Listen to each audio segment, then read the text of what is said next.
या इलाही मुझसे मुझको दूर कर, ताके देखो मुझ में तुझको एक नजर। আল্লাহ আমার থেকে আমাকে দূর করো তো তুমি, আমি তোমাকে দেখবো। এরে আল্লাহর গোলাম, নিজের কলব থেকে আমি ভাব দূর করে দাও। আমি কি, আমার বাড়ি, আমার টাকা, আমার পয়সা, আমার এই, আমার সেই।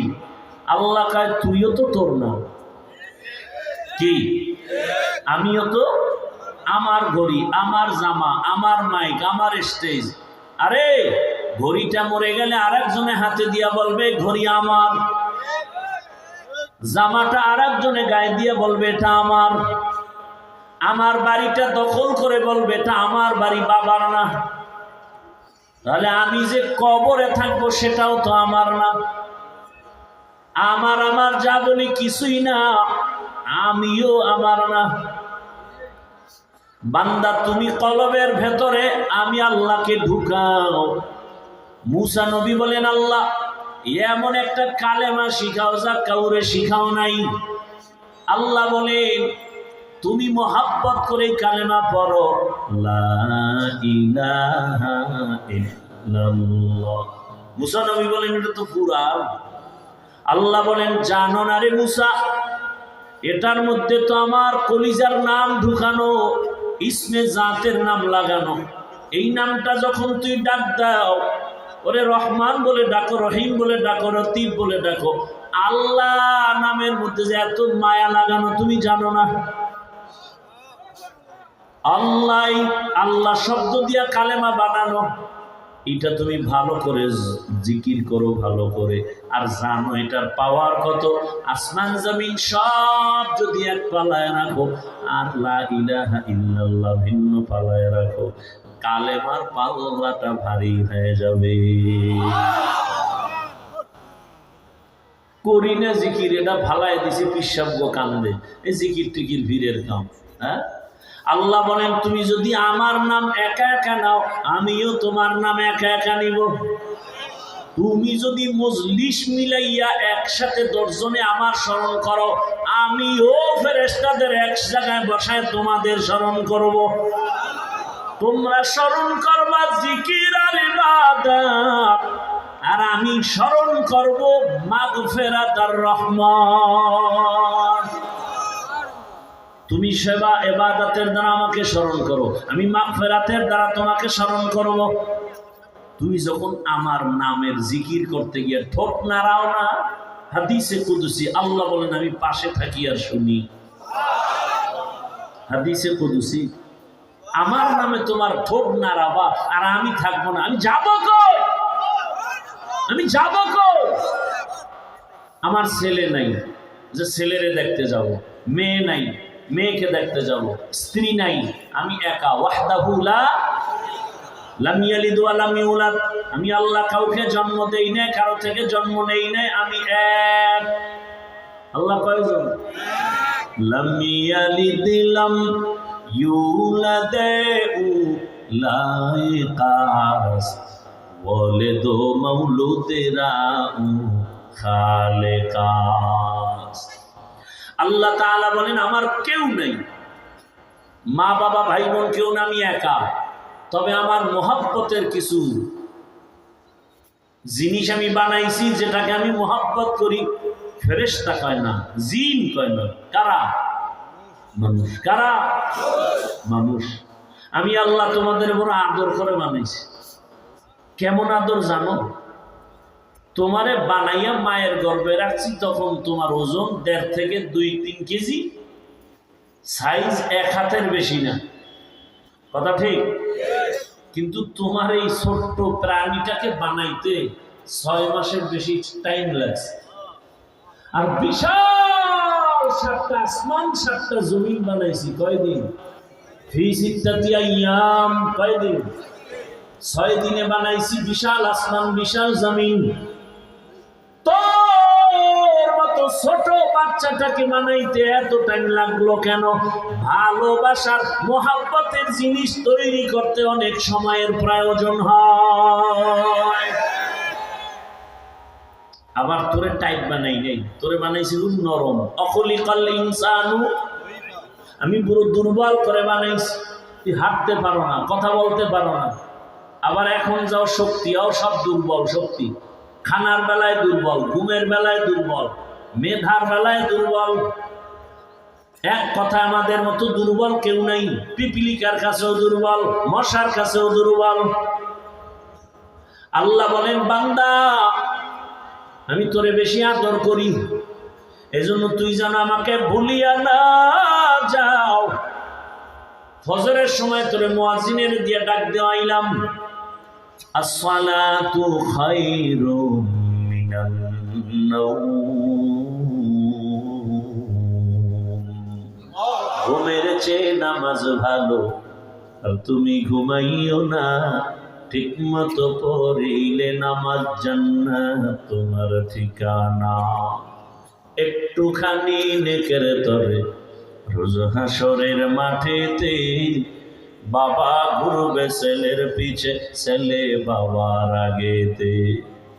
আহাতে মন কঠিন দিনেতে, নামাজ তোমায় ভুলবে না, ঠিক মতো পড়িলে নামাজ জান্নাত তোমার ঠিকানা। বলখের বাদশাহ ইব্রাহিম ইবনে আদহাম রাজকীয় ক্ষমতা সব বাহাদুরি ছেড়ে চলে গেলেন জঙ্গলে কারে খোঁজার জন্য।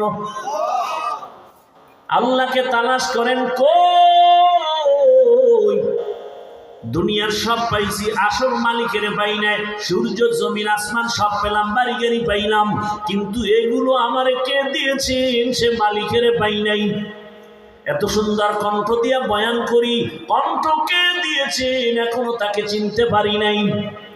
আমার কণ্ঠ শুনে কত মানুষ এসে আলিঙ্গন করে, মোহাব্বত তৈরি করে, কিন্তু যেই মালিক আমাকে এত সুন্দর নিয়ামত দিয়েছে তার সাথে সম্পর্ক দুর্বল কেন? দুনিয়ার মানুষ টাকা দেয়, বাড়ি দেয়, তার জন্য জীবন দিতে রাজি হয়ে যাও, আর আমার মাওলা তোমাকে ঘুমের থেকে সজাগ করে দেন, ওই মালিকরে চিনো না কেন? আল্লাহ বলেন, আমি ফজরে ডাকলাম আসো, নিমক হারাম ঘুমায় থাকলে আসলাম, আমি রাগ করি নাই। রাগ করলে তো দুপুরের আগে তোর জিন্দেগি বরবাদ। আমি আল্লাহ এত দয়া করে তোরে বানাইছি, আমি রাগ করি নাই। আবার জোহরে ডাকলাম আসো, হাইয়া আলাস সালাহ, আসো নাই।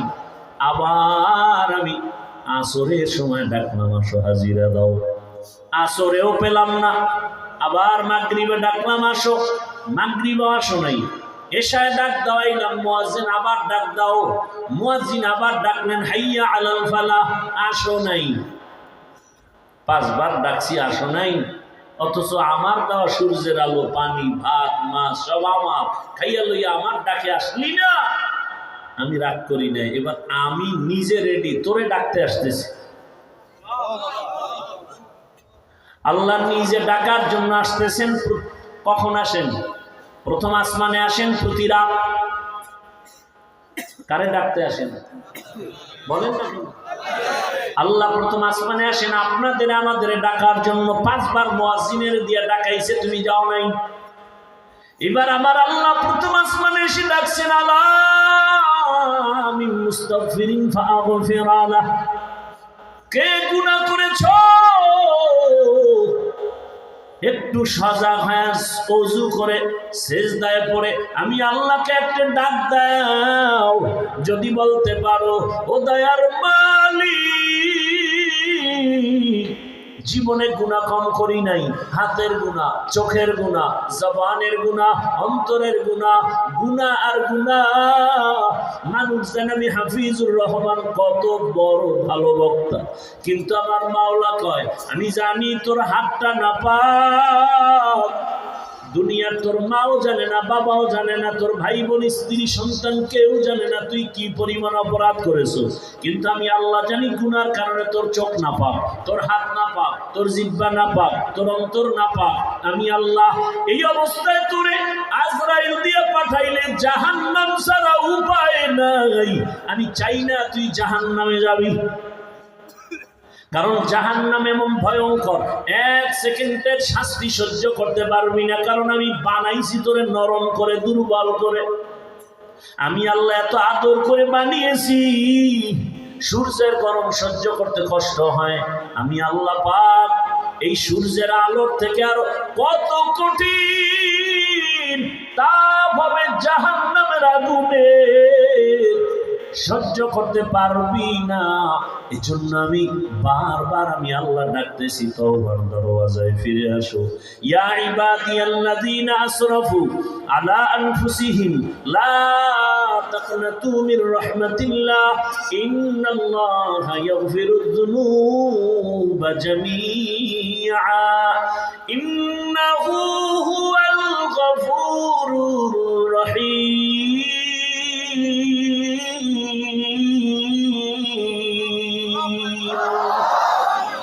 আল্লাহ তাআলা বলেন, আমি গফুর ও গফফারের দরজা দিয়া ডাক দিলাম।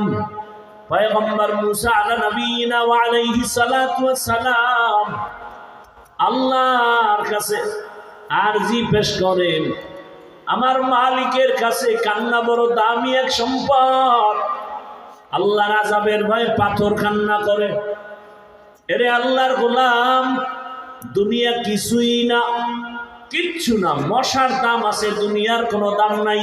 আল মালু আল বানুনা জিনাতুল হায়াতিদ দুনিয়া, দুনিয়ার মাল সম্পদ সব দুনিয়ার সৌন্দর্য, আজ আছে কাল নাই। আল্লাহর মহাব্বতে আগাও। কই আমরা যারা আল্লাহর মহাব্বত নিয়ে চলার চেষ্টা করি, কেউ তো না খায় মরি নাই, সম্মান কমে নাই। কি আল্লাহ দেখায় দিচ্ছেন না? টাকা নাই, টাকার গরম নাই, ক্ষমতার গরম নাই, কিন্তু সততার এত গরম। বাংলাদেশের কেউ হাদি নামের বান্দার সততার গরম সইতে পারে নাই। টাকার গরম, রাস্তা দিয়ে হাঁটে মানুষ, এসে টাকা দেয়, আর তুই কেমন বেলাজা বেহায়া যে টাকার পেছনে দৌড়াও কুকুরের মতো। হাদিকে এসে মানুষ টাকা দেয়। গোটা দুনিয়া জাগরণ তৈরি করে গিয়েছে, আর বুঝায় গেছে আল্লাহর গোলাম হয়ে চল। দুনিয়া এমন জাগরণ হয়েছে, বাংলাদেশ আছে যতদিন তার স্মৃতির পাতায় নাম থাকবে ততদিন। টাকার গরম, ক্ষমতার গরম, কোন ক্ষমতা ছিল? সততার পাওয়ার। রাম বাম নাস্তিক বেঈমান একসাথে উঠা বসা চলাফেরায় টকশো সব জিব্বায় কামড় দিয়া কয় এই নি সেই হাদি, যাকে এত আলিঙ্গন করলাম, টকশো করলাম, তার অন্তরে এই পরিমাণ তাওহীদের আগুন। মনে করছে রে ধ্বংস করলেই দেশ ঠান্ডা। আহা, মনে হয় যেন তার কারণে নতুন করে মুসলমানের অন্তরে আবার সততার আগুন দাউ দাউ করে জ্বলে উঠেছে। যুবক, শপথ নিয়ে আবার দাঁড়িয়ে যাও আর বলো, হাদি চলে গেছে, আমরা সোনার বাংলার এক একটা যুবক আবার নতুন করে আর একটা হাদি হয়ে দাঁড়িয়েছি। জীবন দিব, সব দিব, টাকায় বিক্রি হব না। ঝামেলা তো ওখানে, সবাইরে কিনা যায়, হাদিকে কিনা যায় না। হাদিরে টাকা দিয়ে কিনা যায় না। আমরা বলছি না সে কুতুবুল আলম হয়ে গেছে, আমরা বলি না সে বড় পীর হয়ে গেছে। সততার জিন্দেগি বড় দাম। ডাক্তার জাকির নায়েকরে কে না চিনে, কে না জানে, হোমিওপ্যাথিক ডাক্তার, অথচ এত সুনাম।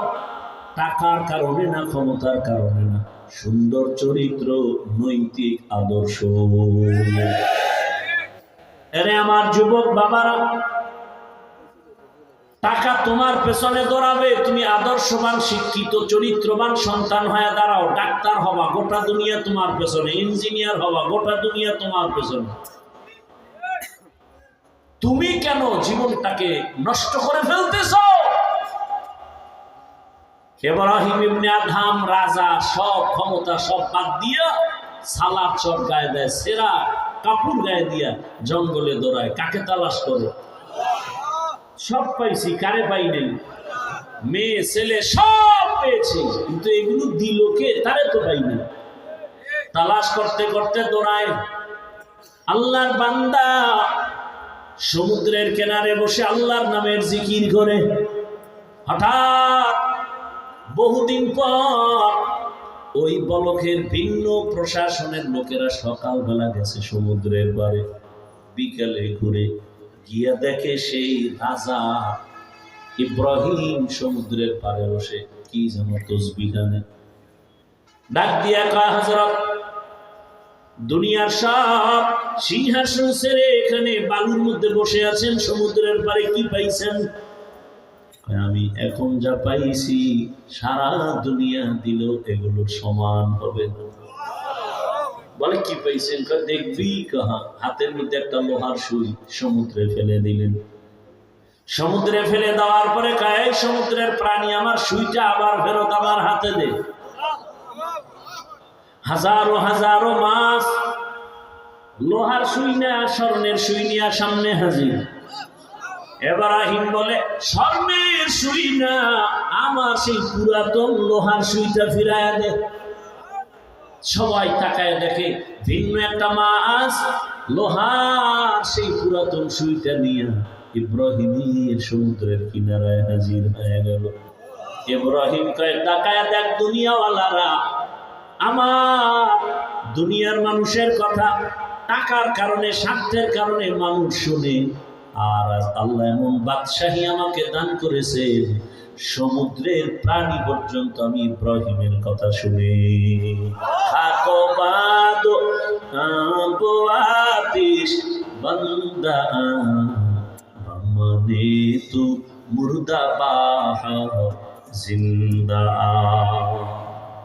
ও আমার যুবক বাবারা, পর্দার আড়ালের মা বোনেরা, ও বৃদ্ধ বাবাজি, কয়দিন দুনিয়ার পেছনে ঘুরবেন? এখনো সময় আছে রে যুবক। তোমার মতো যুবক জেনারেল লাইনে পড়ে, দিনের পথে চলে, নামাজ পড়ে, কলেজে পড়ে নামাজ পড়ে, স্কুলে পড়ে নামাজ পড়ে, চাকরি করে নামাজ পড়ে নাই? র্যাব, আর্মি, পুলিশ, বিডিআর এর চাকরি করে নামাজি, doctor, professor, engineer, OC, DC SP, 5 বেলার নামাজ পড়ে, দাড়িওয়ালা অভাব নাই। তুমি পারো না কেন? অনুরোধ করে বলছি রে যুবক, আল্লাহর কাছে তওবা করো। আজকে এখানে বয়ান শোনো, কাল তুমি হতে পারো কবরের পথের যাত্রী। ঘুমের মধ্যে আজরাইল আসবে না? আয়েশা যদি দেখে কানের মধ্যে গানের তার লাগানো, আজরাইল বলবে, সরি, 2 দিন সময় দিলাম, রেডি হও। হ্যাঁ, সকাল 10টায় মা ডাকবে, ও উঠে না। শরীরে টাচ করে দেখবে ফুল বডি শক্ত আর ঠান্ডা। এটা চিৎকার দিবে মা, বুঝতে পেরেছে প্রাণ পাখি নেই। চিৎকার দিয়া মা বলবে, তোরা কোথায় আছো? আয়, আমার বাবা জিন্দা নাই। কে আমাকে আম্মু বলে ডাকবে? বাবায় টেলিফোন করবে, ইমাম সাহেব, আমার সন্তান দুনিয়াতে নাই, জানা জানা দিয়া কোথাও যাবেন না। কান্না করবে, আর একদল আমার গায়ের গেঞ্জিটা বেলেট দিয়ে কেটে কেটে রেখে দিবে। মা কাঁদবে, আবার কে আম্মু বলে ডাকবে। আরে তুমি দুনিয়াটাও যদি মাকে দাও, মা এত খুশি না, তুমি আম্মু বলে একটা ডাক দিলে মা যেই খুশি হয়। গোটা দুনিয়া যদি বাবাকে দাও, খুশি না, কলিজা বলে আব্বু বলে ডাক দাও, কলিজা খুশি হয়ে যাও। ওরে যার মা নাই, যার বাবা নাই, ডানে বামে তাকায়, বাড়ি পাইলাম, গাড়ি পাইলাম, ছেলে মেয়ে সব, কিন্তু কি যেন অভাব হয়ে গেল। ঘুমের বিছানায় গেলে আমি ব্যস্ত, যত রাত হোক না কেন মা টেলিফোন না করে ঘুমায় না। আমার ছেলেটা গাজীপুর এলাকায় গার্মেন্টসের কর্মী, ও রাতেও ডিউটি করে, দিনেও ডিউটি করে। মা গ্রামে বসে আছে, মা খানা খায় না, টেলিফোন করে, বাবা খেয়েছো, শরীরের হালাত কেমন, ঘুমাও না কেন? দুনিয়াতে যার মা নাই তাকে টেলিফোন করার কেউ নেই, যার বাবা নাই তাকে টেলিফোন আর করার কেউ নাই। ও আল্লাহর বান্দারা, মা বাবায় কান্না করবে, একটু ভাবো না, দুনিয়াটা তো এমনই। তোমার আপন বন্ধু কলিজা খবর পাইছে মরে গেছো, সাথে সাথে মোবাইল থেকে নাম্বার ডিলিট। বলে বন্ধু নাই, নাম্বার রেখে লাভ নাই। একদলকে বাবা বলবে তাড়াতাড়ি কবর খনন কর, আর একদলকে বলবে বাড়ির পেছনে গরম পানি আর মশারিটা নাও, গোসল করানো হবে। জানাজার জন্য কাফন পেঁচায় যখন নেওয়া হবে, মা দুঃখিনী জানালা দিয়ে তাকায় বলবে আমার বাবারে কই নাও। বলে জানাজার ময়দানে, বলে শেষবারের মতো একটু চেহারাটা দেখায়। মা চিৎকার মেরে কান্না করবে, আর বাবার সাথে মোলাকাত হবে না, সাক্ষাৎ হবে না রে বাবা। এরে আমার যুবক, ওই মা ওই বাবা এখনো যার বেঁচে আছে পায়ে হাত রেখে বলি দোয়া নিও, বেয়াদবি করিস না, কপাল পুড়ে যাবে। বাবারে পাইলে দোয়া নিও, মাকে গিয়া ঘরে বলবা মা মাথায় হাত দাও, দোয়া করো, তোমার দোয়া আমার জীবনের বন্ধ তালা খুলে ফেলবে। মা তোমার দোয়া বড় দামি। আজ অনেক যুবকের পরিবর্তন আসলো, আমার কেন আসে না? জীবনে তো দাড়ি কম কাটলা না, জীবনে মোবাইল চালায় গুনাহ কম করলা না, পার্কে পার্কে কম দৌড়াইলা না, এখনো কি তওবা করবা না? আল্লাহর কাছে খাঁটি অন্তরে তওবা করো, মনে মনে বলো হে আল্লাহ আর দাড়ি কাটবো না, নামাজ ছাড়বো না, বেপরদায় চলবো না, মা বাবার দোয়া, শিক্ষকের দোয়া, উলামায়ে কেরামের পরামর্শ নিয়ে চলবো, নবীর আদর্শ মেনে চলবো। পর্দার আড়ালের মা বোনেরা আল্লাহর কাছে তওবা করেন, আর বেপরদায় চলবেন না, নামাজ ছাড়বেন না, স্বামীর মাল খেয়ানত করবেন না, সন্তানটাকে আদর্শ সন্তান হিসাবে দুনিয়াতে গড়ায় যাবেন। তওবা যদি করতে পারেন, আল্লাহ পাক এক মুহূর্তে জীবনের সব গুনাহ মাফ করে দিবেন। দয়ার মালিক তওবা ওয়ালা জিন্দেগি আমাদেরকে দান করেন, আমিন। আলহামদুলিল্লাহি রাব্বিল আলামিন, والصلاة والسلام على سيد الأنبياء والمرسلين وعلى آله وأصحابه أجمعين يا أرحم الراحمين يا أرحم الراحمين يا